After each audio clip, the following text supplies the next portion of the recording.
Paul Waller. I'm a Fender master builder in the custom shop.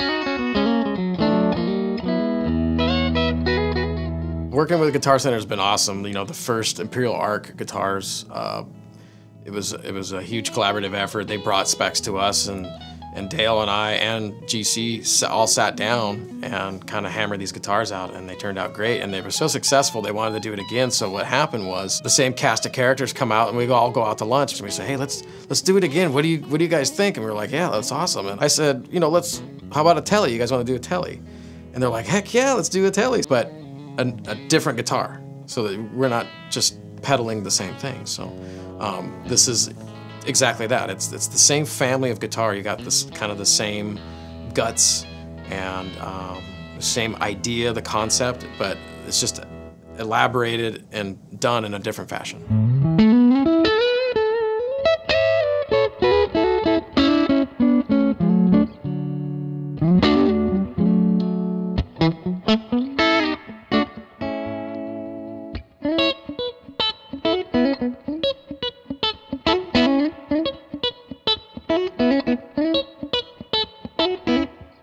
This instrument it's versatile, but it also has a characteristic that is unique in the sense of the mid boost on the Telecaster. Not a whole lot of Teles we've done in the past that have the mid boost circuit, where it usually finds its home in a Strat via the Clapton or a Sambora or something of that fashion. So now that it's in a Telecaster, I'm not to say that this is the only one that's been done, but it's very rare, and that's what makes this guitar more unique.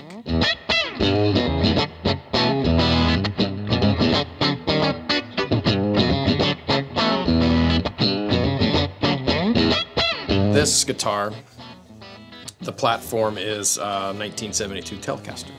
So we have a bullet truss rod, got the rosewood round lamb, and it's a pretty traditional mid-60s oval C shape that is familiar to most people, but it's got a 9.5-inch radius. It's easier to play than a vintage radius. You're using plain maple, so there's no figure in it, but this is riff sawn maple, which gives us a great deal of stability, and it's also just a great choice. It makes the greatest Fender neck is a big hunk of maple, so we love that. Of course, we get the highest quality, the tightest grain. That's what we strive to provide to our customers. And we also have American Standard fret wire that is more modern than, let's say, the vintage wire. So it has the modern upgrades that are the most comfortable, but has the look and feel, and the relic, of course, makes it look like it's something that came out of the factory in '72. The other thing about this Imperial Arc project is we want to basically make a hot rod out of a guitar. So we want it to look stock, but when it's plugged in and played, you know there's something different about it. And obviously with this pickup configuration, you can tell that this isn't a stock guitar. But being that it's been cut and the pickup's been placed in there in a smaller configuration than the original, tells you that this is kind of custom too. And then we have ash. We have a two-piece ash, swamp ash body, and it's been sorted for lightweight, so this guitar weighs in and right in the low 7-pound range, which is ideal and in my opinion, perfect for this project.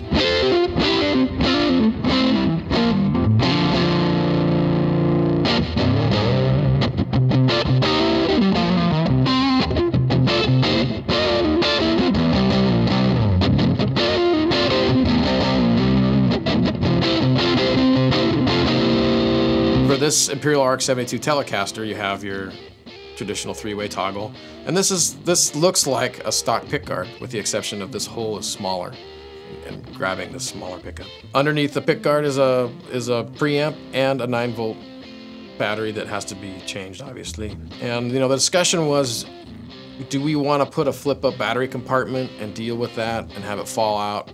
I don't know. We want this guitar to look stock and be a hot rod, so it does live underneath the pickguard. So to change the battery, you just pull the pickguard up. And then on your controls, the stock setup would be on the top 2 knobs.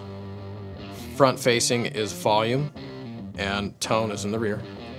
On the bottom, it's volume and tone for the bridge, and on top, it's volume and tone for the neck. So those look the same. They say volume and tone just like they would if it was an original 72.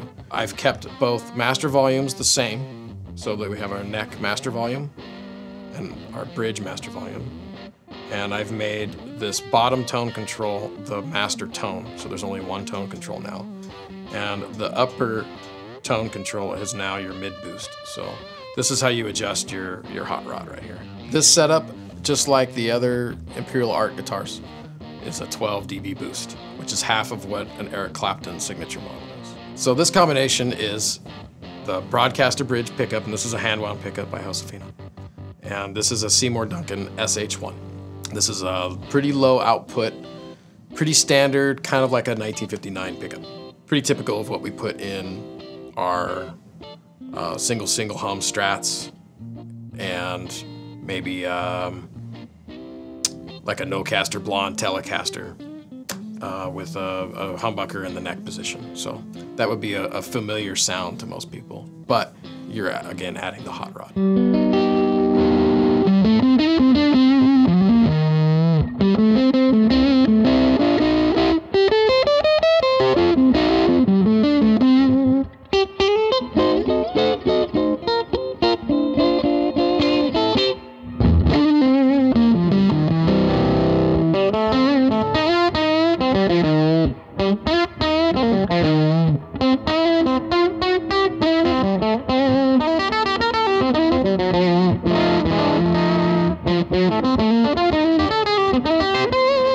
So when approaching a relic guitar, of course, you know, you got to approach the hardware, and this hardware that's been set up on this guitar is period correct, so it has the steel barrel saddles that has the grooves in it for the strings, which would be correct, period correct for the year. And then of course, you know, we depending on how beat up the guitar is, we take care in making sure that the hardware matches the finish of the guitar. And then typical to a 72 finish, usually the headstock decal was applied in lacquer. The rest of the neck would usually be in maybe like a polyurethane type of finish. So and in order to achieve that look, you know, the headstock's been tinted a little bit darker.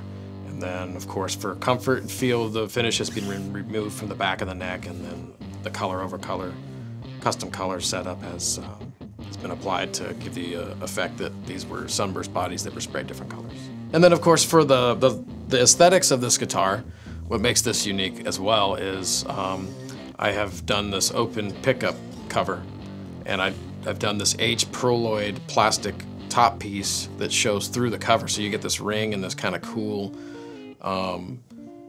you can tell something's different about that pickup. What's different? Well, it's technically the same pickup. It doesn't really sound any different than how you would pull it out of the box, but the cover is what makes it look different. So it gives this illusion like, oh, that's something special right there. And it was just a nice touch, I thought, that would help kind of bring this Imperial Arc Guitar Center project full circle of paying an homage to this pickup, this guitar, and the fact that it is special and different, and it's a hot rod. And just like any hot rod, you want to see flames down the side. Well, this is, you know, aesthetically the flames that are telling you, you know, stay away from me, I'm gonna mess you up.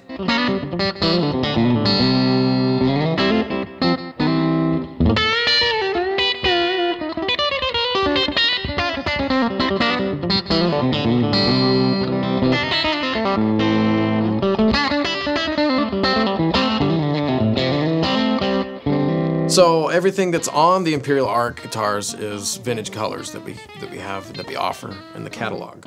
Everything is applied over a 3-tone sunburst, all of them. And there is a pair of each color combination, and there is 8 SKUs, so we're talking about 16 guitars, and only 2 of them are alike. And so there's basically 8 different guitars times 2 in this run. So it's very limited, and it's pretty special. We have 3 different sparkles. We have red, blue, and gold in the sparkle family, which are great 60s colors, and you know, even into the 70s. And they're very popular again today.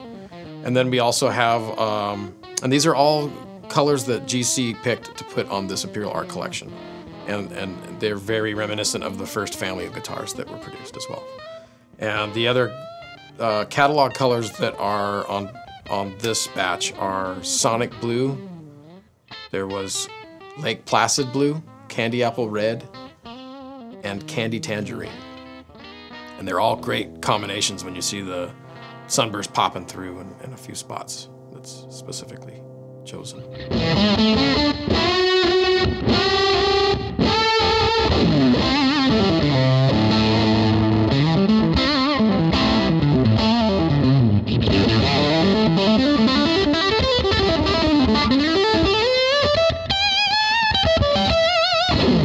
I have an interesting job here at the Fender Custom Shop that I get to tailor fit guitars to customers, and doing projects like this it's very rewarding. I get to make a batch of guitars, and the difference about this project is this guitar, most of the guitars that I make are already sold. Someone's waiting for it.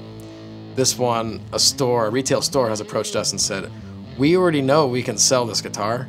Will you make them for us? And so that's a huge honor. That's a big, deep bow to not only myself but the Fender Custom Shop, and what we try to do and strive to do every day is make the best electric guitars on the planet.